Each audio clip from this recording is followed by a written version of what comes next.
Saudara-saudari terkasih, selamat berjumpa kembali bersama saya, Pater Krijawa CMF, dalam renungan singkat hari ini, Jumat 4 Juli 2025. Permenungan kita diambil dari teks Injil Matius, pasal 9, ayat 9 sampai 13. Di dalam Injil Matius, pasal 9 ayat 13, Yesus mengungkapkan sebuah prinsip yang mendalam. Aku menginginkan belas kasih, bukan persembahan. Aku datang bukan memanggil orang benar, melainkan orang berdosa.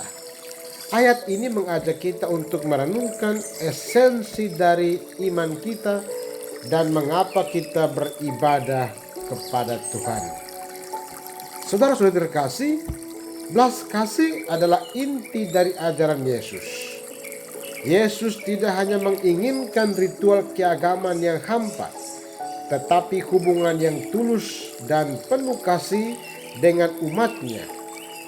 Dalam dunia yang seringkali dipenuhi dengan penilaian dan kritik, Yesus menunjukkan bahwa kasih dan pengertian adalah hal yang paling esensi dalam hidup manusia.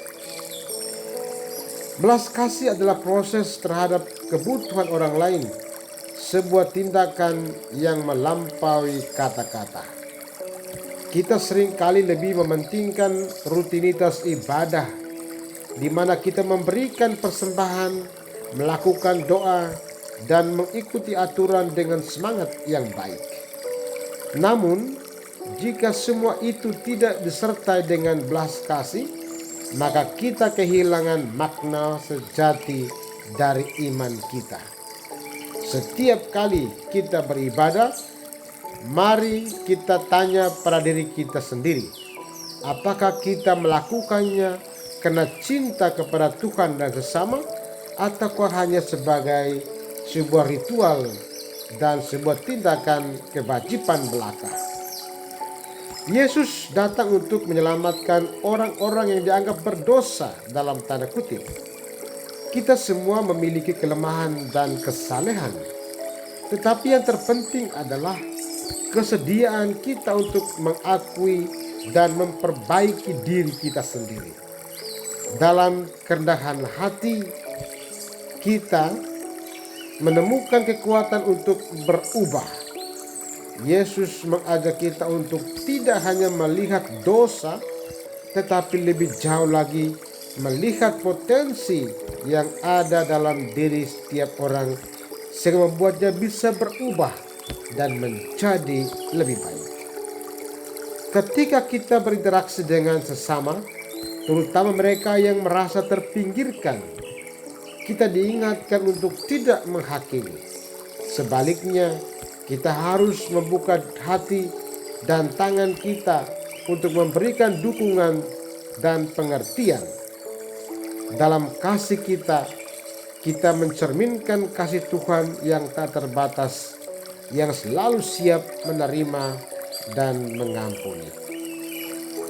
Saudara dan saudari terkasih, menghidupi belas kasih berarti mengedepankan tindakan nyata. Ini bisa berupa pemberian waktu kita untuk mendengarkan orang lain, membantu mereka yang membutuhkan, atau bahkan hanya memberikan senyuman kepada mereka yang merasa kesepian. Setiap tindakan kecil kita dapat menjadi cermin dari kasih Allah yang maha besar. Marilah kita berdoa agar Tuhan memberikan kepada kita hati yang peka terhadap kebutuhan orang lain. Semoga kita senantiasa ingat bahwa belas kasih adalah panggilan kita sebagai pengikut Kristus. Kita tidak hanya dipanggil untuk beribadah, tetapi juga untuk mencintai dan melayani. Marilah kita berdoa. Dalam nama Bapa dan Putra dan Roh Kudus. Amin. Tuhan yang penuh kasih, kami bersyukur atas kasih-Mu yang tiada tara. Ajarilah kami untuk mengerti bahwa belas kasih adalah inti dari iman kami.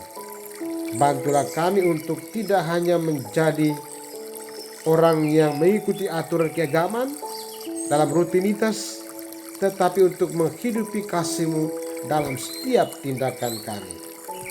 Berikanlah kami hati yang peka dan tangan yang siap menolong. Semoga hidup kami mencerminkan belas kasih-Mu kepada sesama, terutama kepada mereka yang merasa terpinggirkan. Kami percaya bahwa dengan kasih-Mu kami dapat menjadi alat untuk membawa harapan dan perubahan bagi dunia.